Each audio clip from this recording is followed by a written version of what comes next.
खातिर तू तो बाहर से अहिला हो जाए जाए कर तोरो रंगो ना लगैला। होली खेले खातिर तू तो बाहर से अहिला हो जाए जाए कर तोरो रंगो ना लगैला। ऐसे नहीं हिम्मत हार के जा, ऐसे नहीं हिम्मत हार के जा।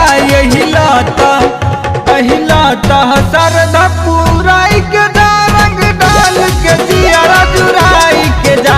यही लाता सरधा पुराई के जा, रंग डाल के जियारा जुराई के जा।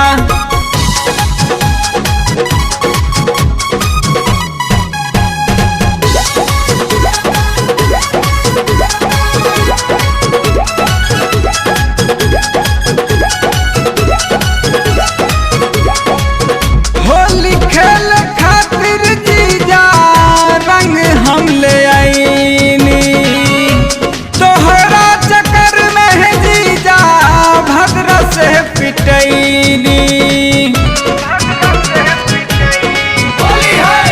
होली खेल खातिर जीजा रंग वाले आईनी, तोहरा चक्कर में जीजा भद्र से पिटैनी।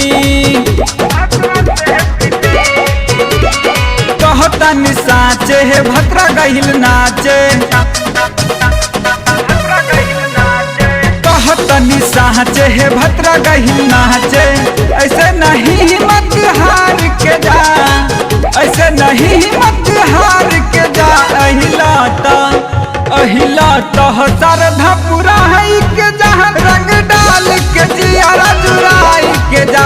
यही लाता सरधा पुराई के जहाँ रंग डाल के जियारा जुराई के जा। होली है, होली है।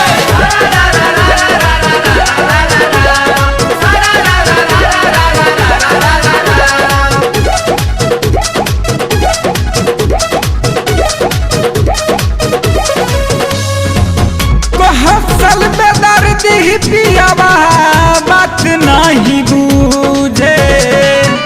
होलिया में जाके हो लक्ष्मी संग जूझे।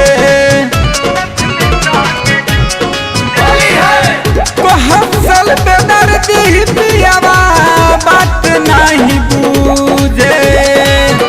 होलिया में जाके हो लक्ष्मी संग जूझे। कोहसल बेदर्दी होली खेले आज हो, कोहसल बेदर्दी होली खेले आज हो। रंग के बाल्टीन ढार दी है आज हो। ऐसे नहीं मत हार के जा। यही लाता सरधा